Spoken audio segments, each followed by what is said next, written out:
സെക്രട്ടേറിയറ്റിന് മുന്നിൽ ആശമാരുടെ അതിജീവന സമരം ആരംഭിച്ചിട്ടിന്ന് ഒരു മാസം.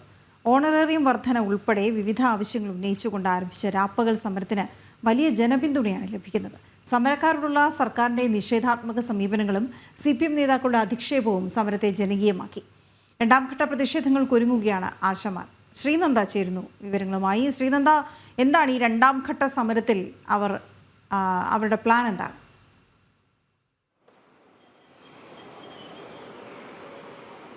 വീണ, ഇന്നിപ്പോൾ ആശാ വർക്കർമാരുടെ സമരം ഒരു മാസം എത്തി നിൽക്കുകയാണ്. സമരം കടുപ്പിച്ച് തന്നെയാണ് ഇപ്പോഴും അവർ നിൽക്കുന്നത്. എന്ത് വന്നാലും സമരത്തിൽ നിന്ന് പിന്നോട്ടില്ല എന്ന് തന്നെയാണ് അവർ ഇപ്പോൾ ഉന്നയിക്കുന്നത്.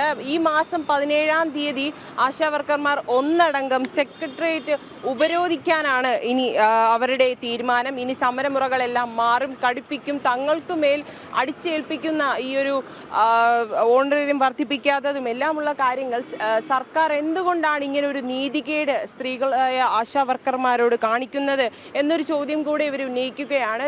വെറും ഓണറേറിയം വർദ്ധിപ്പിക്കുക, അതുപോലെ തന്നെ മറ്റ് ചില കാര്യങ്ങൾ കൂടി അവർക്ക് വേണ്ടി ചെയ്തു കൊടുക്കൂ എന്ന് മാത്രമാണ് ആശാ വർക്കർമാർ ഇപ്പോൾ ഉന്നയിക്കുന്ന ഒരു കാര്യമെന്ന് പറയുന്നത്. എന്നാൽ ഇതൊന്നും തന്നെ സർക്കാർ കേട്ട ഭാവം നടിക്കാത്ത ഒരു അവസ്ഥയിലാണ് ഇപ്പോൾ നിൽക്കുന്നത്. അവരോട് സംസാരിക്കാൻ കൂടി സർക്കാർ താല്പര്യപ്പെടുന്നില്ല എന്നൊരു കാര്യമാണ് നമുക്കിവിടെ എടുത്തു പറയാനുള്ളത്. മാർച്ച് 17-ാം തീയതി എന്തായാലും ഇവർ സമരം കടുപ്പിക്കുക തന്നെ ചെയ്യുമെന്നാണ് ഇപ്പോൾ നമ്മോട് വ്യക്തമാക്കുന്നത്. നമുക്ക് അവരോട് തന്നെ ചോദിക്കാം. ചേച്ചി, എങ്ങനെയാണ്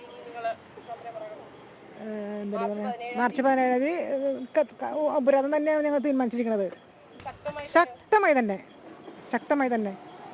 ശക്തമായി തന്നെ ഉപരോധിക്കുമെന്ന് തന്നെയാണ് ആശാ വർക്കർമാർ ഇപ്പോൾ പറയുന്നത്. മാർച്ച് 17-ാം തീയതി സർക്കാർ ഇതുവരെ കാണാത്ത സമരമുറകളിലേക്ക് അവർ നീങ്ങുമെന്ന് ഉറച്ചു തന്നെ ഇപ്പോൾ വ്യക്തമാക്കുകയാണ്. നമുക്ക് മിനി ചേച്ചിയോട് തന്നെ ചോദിക്കാം. മിനി ചേച്ചി, എന്താണ് നമ്മൾ ഇനി മാർച്ച് 17-ാം തീയതി?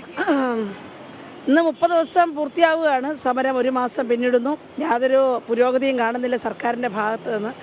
അപ്പോൾ അതുകൊണ്ട് തന്നെ ഇനി സമരം കൂടുതൽ ശക്തിപ്പെടുത്തുകയാണ്. ഞങ്ങൾ ഇതുവരെയും സമാധാനപരമായിട്ട് തന്നെയാണ്, ഇനിയും ഈ സമാധാനത്തിൻ്റെ മാർഗത്തിലൂടെ തന്നെയുള്ള ഒരു ഉപരോധമാണ് ഞങ്ങൾ നടത്തുന്നത്. സർക്കാരിൻ്റെ ഭാഗത്തുനിന്ന് വലിയ ഭീഷണി, ആശാ വർക്കർമാർക്ക് നേരെയുള്ള വലിയ തരത്തിലുള്ള നടപടികൾ ഒക്കെ അതിജീവിച്ചുകൊണ്ടാണ് വരുന്നത്. അവർ നമ്മളെ ആക്ഷേപിക്കുകയാണ്, ഇവിടെ ആൾ കുറവ്. എങ്ങനെയാണ് ഇവിടെ ഒരാളിന് കുറവില്ല. ഒരു വിരലിനൊടിച്ചാൽ ആശാ വർക്കർമാർ വരാൻ പറ്റുന്നൊരു സാഹചര്യത്തിൽ തന്നെയാണ് ഇപ്പോഴും പോകുന്നത്.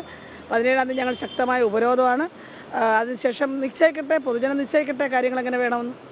ശക്തമായ ജനപിന്തുണ തന്നെയാണ് ഇവർക്ക് എല്ലാ പേരിൽ നിന്നും ലഭിക്കുന്നത്. സർക്കാർ എന്തായാലും ഈ ഒരു സമരം ഒരു മാസം പിന്നിടുമ്പോൾ എന്തുകൊണ്ട് കണ്ടില്ല എന്ന് നടിക്കുന്നു എന്നൊരു ചോദ്യം കൂടി ഉന്നയിക്കുന്നുണ്ട്. എന്താണ് സർക്കാർ സ്ത്രീകളുടെ മുന്നിൽ മുട്ടുകുത്താൻ ഇത്രത്തോളം ഭയപ്പെടുന്നത്? സ്ത്രീകൾ അപലരാണ് എന്ന് പറയുന്ന ഒരു സർക്കാരാണ് ഇപ്പോൾ ഉള്ളത് എന്ന് നമുക്ക് പറയാം. കാരണം വനിതകൾക്ക് ശരി, ശ്രീനന്ദ സെക്രട്ടേറിയറ്റ് നടയിൽ നിന്ന് വിവരങ്ങൾ നൽകുകയായിരുന്നു. 30 ദിവസം പിന്നിടുന്നു ആശമാരുടെ സമരം. ഏതായാലും കൂടുതൽ സമരം കടുപ്പിക്കാൻ തന്നെയാണ് ആശമാരുടെ തീരുമാനം. കാരണം അവർക്ക് ജനപിന്തുണ ഏറുന്നുണ്ട് ഓരോ ദിവസവും.